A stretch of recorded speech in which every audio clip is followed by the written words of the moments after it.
कोशिका विज्ञान। कोशिका का अध्ययन साइटोलॉजी कहलाता है। कोशिका जीवधारियों का रचनात्मक, क्रियात्मक और संरचनात्मक इकाई होता है। कोशिका सिद्धांत स्लाइडेन और स्वान द्वारा दिया गया।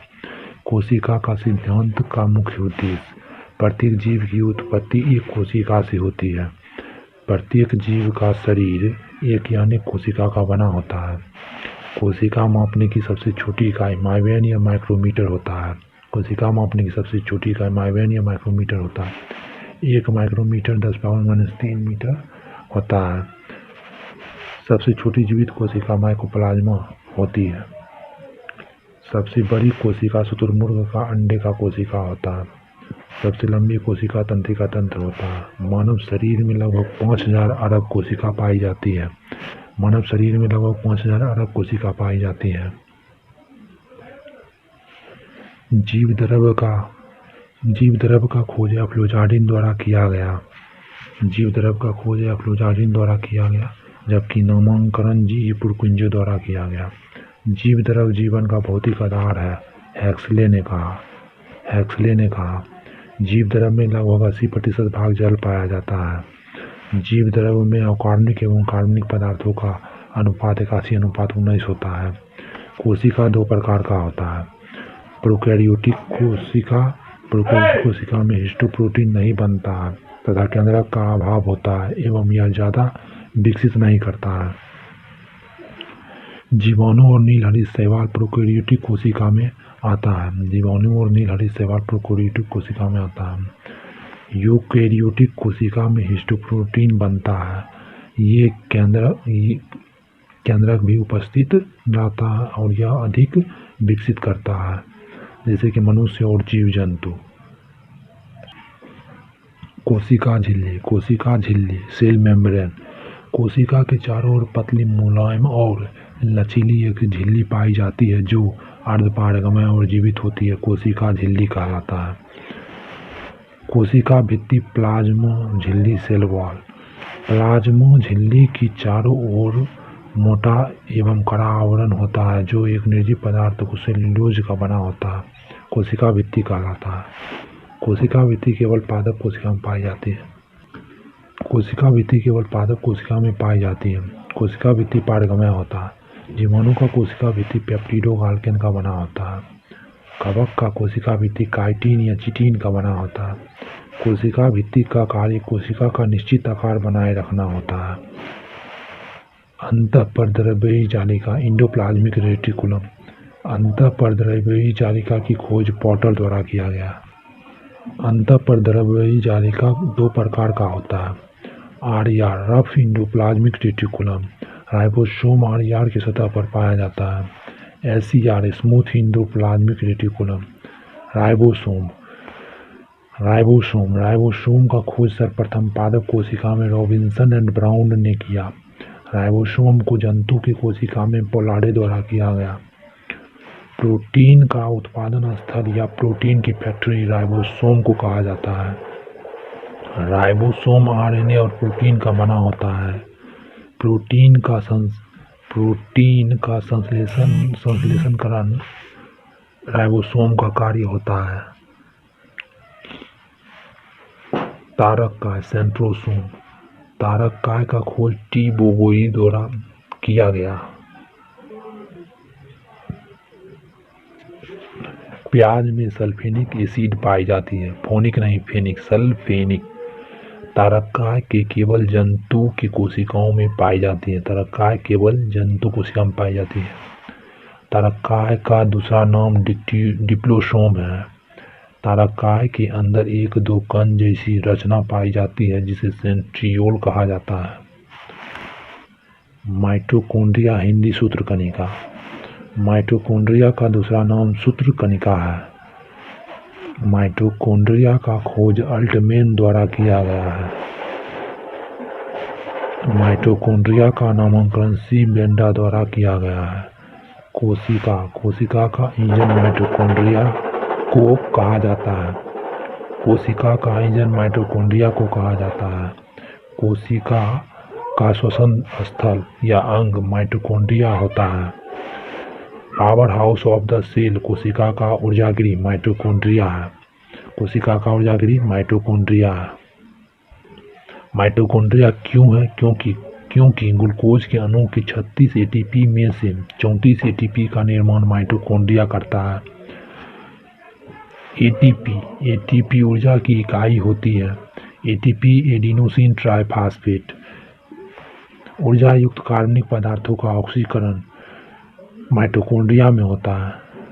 डीएनए की मात्रा केंद्रक में पाई जाती है। डीएनए केंद्रक के अलावा माइटोकॉन्ड्रिया में भी पाया जाता है। Golgi body. गोल्जी काय का खोजकर्ता कैमिलो गोल्जी है। अणुओं का यातायात प्रबंधक गोल्जी काय को कहा जाता है। गोल्जी काय कार्बोहाइड्रेट का संश्लेषण करता है। गोल्जी काय का दूसरा नाम डिक्टियोसोम है। सबसे पहले बिल्ली कोशिका में देखा गया। गोल्जी काय को सबसे पहले बिल्ली कोशिका में देखा गया था। लाइसोसोम का खोज डी डुबे द्वारा किया गया। लाइसोसोम में 24 प्रकार का एंजाइम पाया जाता है। आत्महत्या की थैली सुसाइड विशेष लाइसोसोम को कहा जाता है। रसधमनी वैक्यूलस। रसधमनी का दूसरा नाम टोनोप्लास्ट या रिक्तिका होता है। रसधमनी कोशिका का निर्जीव रचना होता है। Store house of the cell कोशिका का भंडार गृह रसधमनी को कहा जाता है। लवक प्लास्टिड। लवक केवल पादप कोशिका में पाई जाती है। लवक 3 प्रकार का होता है। हरित लवक क्लोरोप्लास्ट, वर्णी लवक क्रोमोप्लास्ट और वर्णी लवक ल्यूकोप्लास्ट। हरित लवक क्लोरोप्लास्ट, वर्णी लवक क्रोमोप्लास्ट और वर्णी लवक ल्यूकोप्लास्ट। हरित लवक हरा रंग का होता है जिसके अंदर क्लोरोफिल पर्णहरित पाई जाती है। क्लोरोफिल में मैग्नीशियम धातु पाई जाती है। क्लोरोफिल का नामकरण जी केवेंटियो के द्वारा किया गया। क्लोरोफिल का खोजकर्ता एस सिम्पचर है। वर्णी लवक रंगीन होता है जो फल एवं फूल को आकर्षक रंग देता है। अवर्णी लवक रंगहीन होता है जो पौधा की प्रकाश रहित भाग जड़ में पाई जाती है। अवर्णी लवक का कार्य खाद्य संचयन में मदद करना होता है।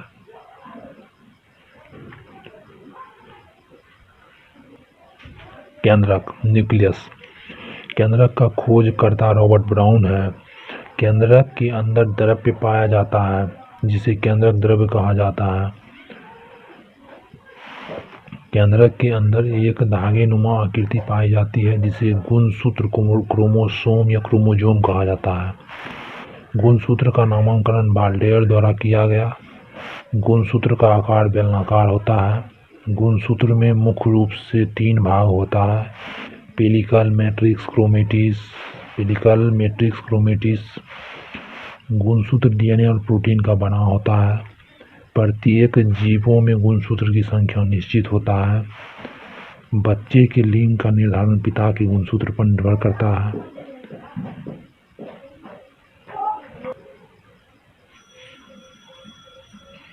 प्रत्येक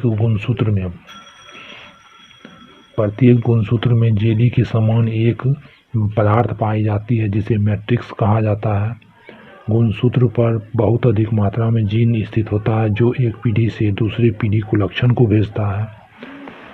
DNA deoxyribonucleic acid. DNA fingerprinting centre Hyderabad में स्थित है।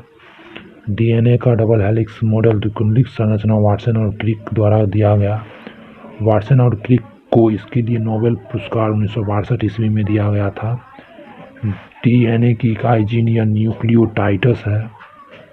जीन शब्द का सबसे पहला प्रयोग एच जोहान्स द्वारा 1909 ईस्वी में किया गया था। डीएनए संबंधित है आरएनए से। डीएनए की प्रवस्था एस आकार का होता है। डीएनए से आरएनए प्रतिलेखन ट्रांसक्रिप्शन प्रक्रिया द्वारा बनता है। डीएनए में 4 प्रकार का क्षार पाया जाता है। एडेनिन, गुवानिन, थायमिन और साइटोसिन। डीएनए का मुख्य कार्य आनुवंशिकी क्रियाओं का संचालन करना होता है।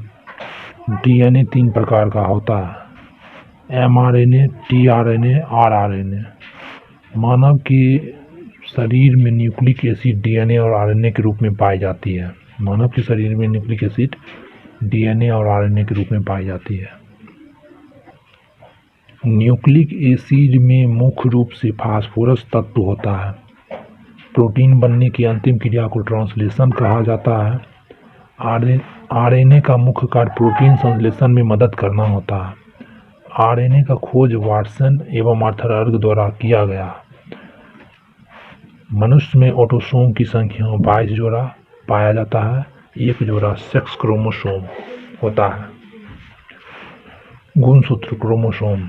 गुणसूत्र को वंशानुगति का वाहक कहा जाता है। मनुष्य में 23 जोड़ा गुणसूत्र पाया जाता है, यानी कि 46 गुणसूत्र पाया जाता है, जिसमें 22 पेयर को ऑटोसोम तथा 1 पेयर को लिंग गुणसूत्र कहा जाता है।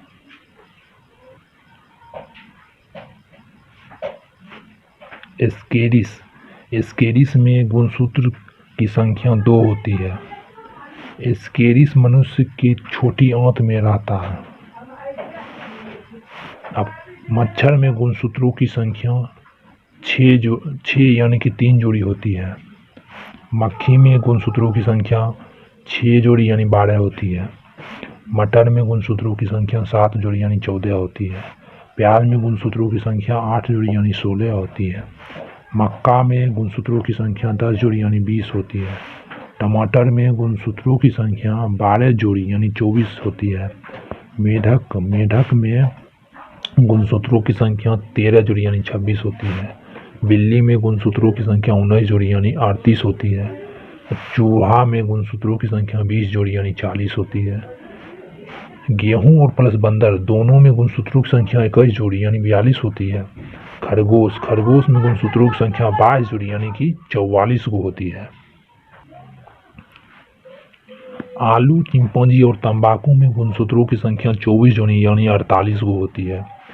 घोड़ा में 32 जोड़ी यानी 64 को होती है और कुत्ता में 39 जोड़ी यानी 78 को होती है। कबूतर में गुणसूत्रों की संख्या 40 जोड़ी यानी 80 होती है।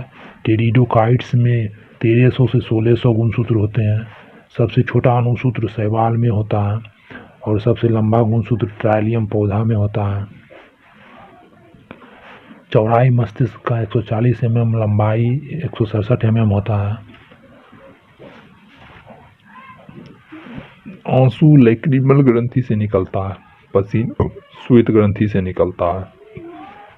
गोल्डन राइस विटामिन ए की कमी की मात्रा अधिक होती है। गोल्डन राइस में विटामिन ए की मात्रा अधिक होती है। मोच हार्मोन टेस्टोस्टेरोन नामक हार्मोन से होता है।